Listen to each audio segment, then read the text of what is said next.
నమస్తే welcome to our voice నేను journalist నవత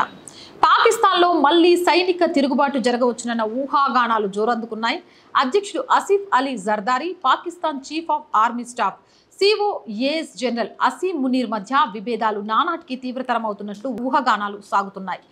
పాక్ సైన్యం తిరుగుబాటు యోచనకు సంబంధించి ఎటువంటి అధికారిక సమాచారం లేనప్పటికీ పౌర ప్రభుత్వానికి సైన్యానికి మధ్య ఏర్పడిన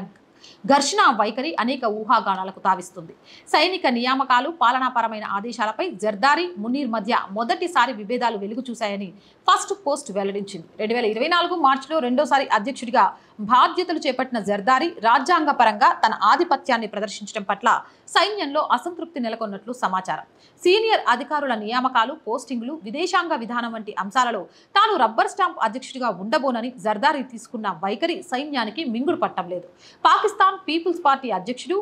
జర్దారీ కుమారుడు బిలావల్ భుట్టో జర్దారీ తాజాగా చేసిన వ్యాఖ్యలు ప్రభుత్వానికి సైన్యాధిపతికి మధ్య ఉన్న విభేదాలను బట్టబయలు చేశాయి అంతర్జాతీయ ఉగ్రవాదులు హఫీజ్ సయీద్ మసూద్ అజార్లను భారత్కి అప్పగిద్దామంటూ బిలావల్ చేసిన ప్రతిపాదన పాక్లోని జిహాదీ గ్రూపులలో తీవ్ర ఆగ్రహాన్ని రగిల్చాయి భుట్టో వ్యాఖ్యలపై తీవ్ర ఆగ్రహం వ్యక్తం చేస్తూ ఉగ్రవాద సంస్థ లష్కరీ తోయబా చీఫ్ హఫీజ్ సయీద్ కుమారుడు తల్హా సయీద్ ఈ ప్రకటన దేశ విధానం అలాగే జాతీయ ప్రయోజనాలు సార్వభౌమత్వాన్ని వ్యతిరేకిస్తుందని పాకిస్తాన్కి అవమానం తెచ్చిపెట్టిందని అంటూ మండిపడ్డారు ప్రత్యక్ష సైనిక తిరుగుబాట్లు పాకిస్తాన్కి కొత్తేమీ కాదు 1958 1977 1999లలో ప్రత్యక్ష సైనిక తిరుగుబాట్లు జరగగా పౌర ప్రభుత్వాలకు వ్యతిరేకంగా సైన్యం తెర వెనుక కుట్రలు అనేకం చేసింది పాక్ స్వతంత్ర దేశంగా ఏర్పడిన నాటి నుంచి సగం కాలం ప్రత్యక్షంగా లేక తమ పద్ధతితో నడిచే రాజకీయ కూటముల ద్వారా సైన్యమే పరిపాలన సాగించింది 1999లో చివరిగా జరిగిన సైనిక తిరుగుబాటులో ప్రధాని నవాజ్ షరీఫ్ని సైనిక జనరల్ పర్వేజ్ ముషారఫ్ పదవిచ్యుతుడిని చేశారు అంతకుముందు 1977లో ప్రధాని జుల్ఫికర్ అలీ భుట్టో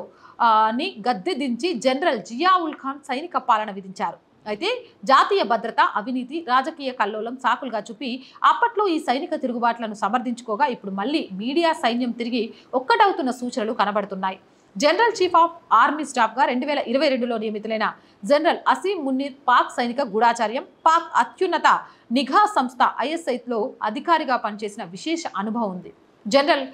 ఖమర్ జావేద్ బజ్వానీ వివాదాస్పద పదవి కాలం తర్వాత మునీర్ తన స్థానాన్ని పదిలం చేసుకున్నారు పాక్ సైనిక చరిత్రలో ఎవరికి దక్కని అరుదైన గౌరవం మునీర్కి దక్కింది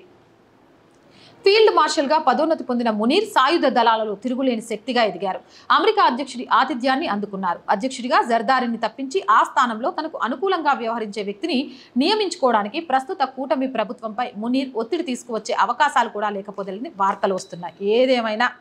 మూలిగే నక్క మీద తాటిపండు పడ్డట్టు పాకిస్తాన్ మీద ఒకదాని తర్వాత ఒకటి అవ్వడంతో ఉక్కిరి బిక్కిరి అయిపోతుందట నాకైతే గిట్లా పాకిస్తాన్ ఉక్కిరి బిక్కిరి అయితే పండగ చేసుకోవాలనిపిస్తుంది మరి మీకు ఎట్లుంటుంది కామెంట్ సెక్షన్లో పెట్టేయండి మోర్ వీడియోస్ కోసం ఛానల్ వెంటనే సబ్స్క్రైబ్ చేయండి చాలా మంది వీడియోస్ చూస్తున్నారు బట్ సబ్స్క్రైబ్ చేయడం మర్చిపోతున్నారు so please subscribe our channel అలాగే కంటెంట్ బాగుంది అనిపిస్తే లైక్ చేయండి షేర్ చేయండి ఆర్థికంగా ఆర్ వాయిస్కి చేయూతనందించండి ఆర్థికంగా సపోర్ట్ చేయాలి అంటే సబ్స్క్రిప్షన్ పక్కనే జాయిన్ అనే బటన్ ఉంది 1 to 5 లెవెల్స్ ఉంటాయి ఏదో ఒక లెవెల్లో సపోర్ట్ చేయండి స్క్రీన్ మీద గూగుల్ పే ఫోన్పేతో పాటు అకౌంట్ డీటెయిల్స్ కూడా ఉంటాయి మీకు తోచిన సహాయాన్ని అందించవచ్చు జై హింద్ జై భారత్